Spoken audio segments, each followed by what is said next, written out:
Welcome back to some new r/PettyRevenge stories, where people share small victories over those who wronged them. I hope you had a great day. Thanks for all the likes and comments on the last video. And now let's start with the first story. It's called Laziest Coworker. A few years ago, I worked at a hospital in environmental services, where my job was to get up the accumulated trash and medical waste for disposal. It wasn't a difficult job, and it worked well for someone like me with ADHD, since it involved a lot of walking. I could usually get a large portion of the hospital cleared by my lunch break, because we worked in pairs to cover the building. Then a new guy, Ben, joined the team. He seemed nice at first, but soon things started going downhill. One day I showed up to work, and the bins were overflowing. Then the next day, same thing.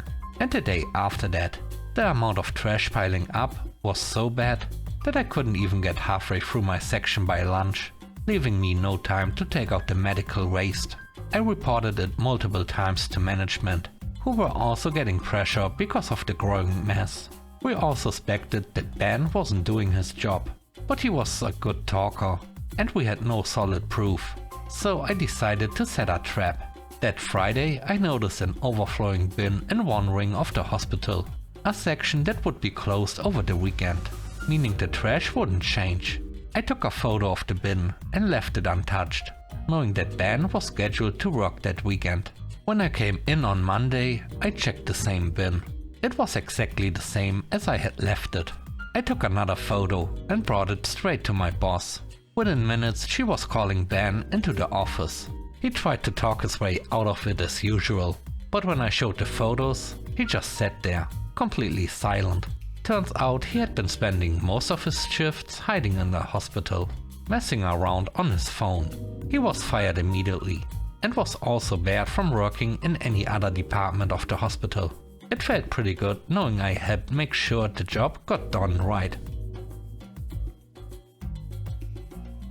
The next story is called Wouldn't Leave. When Larry was 27, he stopped on the side of the road to help a woman named Mary with a flat tire.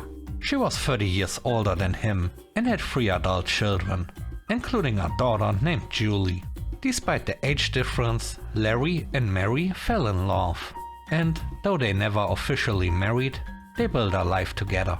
When they first met, neither of them had any assets, but through hard work, careful saving, and smart investments, they built a comfortable retirement and owned several rental properties. One of these properties was a home in the mountains, which they allowed Mary's daughter Julie and her family to live in, rent-free. However, Julie never liked Larry. She was difficult to deal with, often creating tension. While her feelings may have been influenced by the age difference between Larry and her mother, it made things challenging over the years. Fast forward 20 years. Mary, now 77, is diagnosed with cancer. Larry and Mary are devastated, but determined to fight. Unfortunately, the battle does not go well. Her doctor advises her to get her affairs in order. With the help of a lawyer, Mary and Larry carefully arrange their finances and properties. One key decision: Julie would be allowed to stay in the cabin for 1 year after Mary's passing. But after that, the property would be fully deeded to Larry. Larry is by Mary's side in the hospital, holding her hand as she passes. He is heartbroken. But then, shockingly, the police show up at the store. Julie had accused Larry of wrongdoing in Mary's passing. Thankfully, the doctors and hospital staff quickly dismissed the claim, and the authorities did not pursue it further. A year passes. Larry informs Julie that her time in the cabin is up, and that she needs to move out. Julie refuses. She insists that she will not leave. Larry knows that pursuing an eviction through legal channels will be a long, costly, and emotionally draining process. But then he has an idea. Larry and Mary had always been active in their church, and their faith was important to them. So in honor of Mary's memory, Larry donates the cabin and its land to the church. With new ownership, the church files official eviction papers. After the legal notice period expires, the sheriff removes Julie and her family from the property. Shortly afterward, The church sells the property. Years later, Larry marries a wonderful woman and they are very happy together. The last story is called Kitchen Cleaning. I have teenagers and a husband who works from home. I work a demanding job with fairly long hours, but I don't mind cooking when I get back. I actually enjoy it. I can whip up a meal in under 20 minutes if I need to. So the deal in our house is simple. I'll cook and my husband and kids handle cleanup, but they are all incredibly messy and don't seem to mind a cluttered kitchen. Whereas a messy kitchen is the one thing that really stresses me out.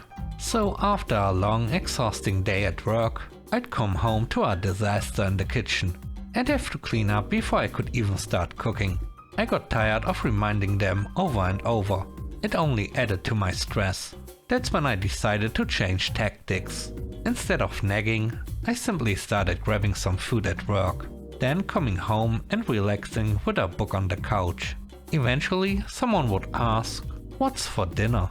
I'd casually reply, "I'm not sure. I can't really do much in a messy kitchen," and go back to my book. Since it got too late for me to cook, they'd end up having cheese on toast, much to their disappointment. It didn't take long for them to catch on. Now when I get home, the kitchen is spotless and the dishwasher is already running.